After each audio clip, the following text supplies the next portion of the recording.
சாய் பக்தர்களுக்கு என் அன்பு வணக்கங்கள். ஓம் சாய்ராம். என் அன்பு குழந்தையே, உனக்கு பின் என்னென்ன நடக்கிறது? உன்னுடைய தொழில் ஏன் இவ்வளவு சோர்வாக இருக்கிறது? எந்த ஒரு முன்னேற்றமும் இல்லாத இதற்கு காரணம் யார்? இதை யார் தடுத்து நிறுத்துகிறார்? இப்படியெல்லாம் பல கேள்விகள். சில சமயம் நன்றாக இருப்பது போல் தோன்றுகிறது, ஆனால் பார்க்கும் பொழுது எதுவுமே சரியில்லாத போலும் இருக்கிறது. இதற்கெல்லாம் காரணம் என்ன? ஏன் நம்மை இப்படி சோதிக்கிறது? இப்படி பல கேள்விகள் உன் மனதுக்குள் இருந்து கொண்டே இருக்கிறது. உன்னுடைய வாழ்க்கையில் இவ்வளவு தொந்தரவு கொடுத்த ஆளை நான் கண்டுபிடித்து விட்டேன். உன் வாழ்க்கையை நீ மேல் வந்தாலும் எப்படி இவன் மேல் ஏறுகிறான் என்று நான் பார்க்கிறேன் என்று உன்னை கீழே தட்டி தட்டி அமர வைத்தவன் உன் அருகில் தான் இருக்கின்றார். அவன் யார் என்று நான் தெரிந்து விட்டேன். நான் நன்றாகவே கண்டுபிடித்து விட்டேன். அதனால் நீ இதற்கு முன்பு உன் வாழ்க்கையை கெடுத்தவனை பற்றியெல்லாம் நினைக்காதே. துளி கூட இனி உன் வாழ்க்கை சந்தோஷமாக, அமைதியாக, திருப்தியாக இருக்க உள்ளது.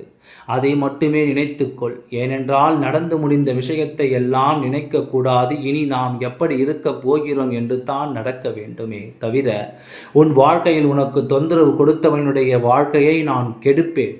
அப்பொழுது உன்னுடைய நிலைமையை அவனுக்கு நான் திரும்பவும் தருவேன். அப்பொழுது அவன் யார் என்று தெரிந்து கொள்.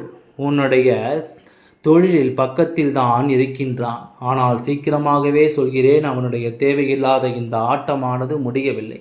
உனக்கு நீ என்னுடைய குழந்தை, எந்த ஒரு விஷயத்திற்காகவும், யாருக்காகவும், எதற்காகவும் நீ பயப்படவே கூடாது. ஏனென்றால் அனைத்தையுமே என்னால் உருவாக்கப்பட்டது. இந்த உலகத்தை எது உனக்கு பயமோ அதை நான் சரி செய்வேன். யார் உனக்கு தொந்தரவு தருகிறார்களோ அவர்களை உன் வாழ்விலிருந்து நான் அகற்றுவேன். அதனால் என் வாழ்க்கை இப்படி இருக்கிறதே என்றெல்லாம் நினைக்காமல் வாழ்க்கை மாறிவிடும் என்ற நம்பிக்கைக்கு வா. சீக்கிரமாகவே உன் வாழ்வில் அனைத்து வெளிச்சத்தையும் நான் தருகிறேன்.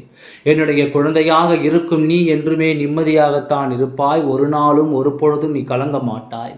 இதற்கு மேல் உனக்கு தொந்தரவு கொடுத்தவன், உன்னை வாழவே வைக்கக்கூடாது என்று நினைத்தவன் அனைவருமே தலைகுனியும் அளவுக்கு நாம் போட்ட திட்டங்கள் அனைத்தையுமே நடக்கவே இல்லையே என்று அவர்களே தலைகுனியும் அளவுக்கு உன் வாழ்வில் பிரகாசமானது உதிக்க உள்ளது. அந்த பிரகாசத்துடன் நீயும் சேர்ந்து பயணித்துக்கொள். இதற்கு முன் நடந்தது, இதற்கு பிறகு நடப்பதும் அனைத்தையும் மறந்துவிட்டு இப்பொழுது என்ன நடக்கிறது என்று உன் வாழ்க்கையில் பார்த்து சந்தோஷமாக நான் இருப்பேன். எப்பொழுதுமே இருப்பேன். அதில் உனக்கு எந்த சந்தேகமும் வேண்டாம். நான் இருக்கும் பொழுது உன்னை யாரும் எதுவும் செய்துவிட முடியாது. புரிகின்றதா?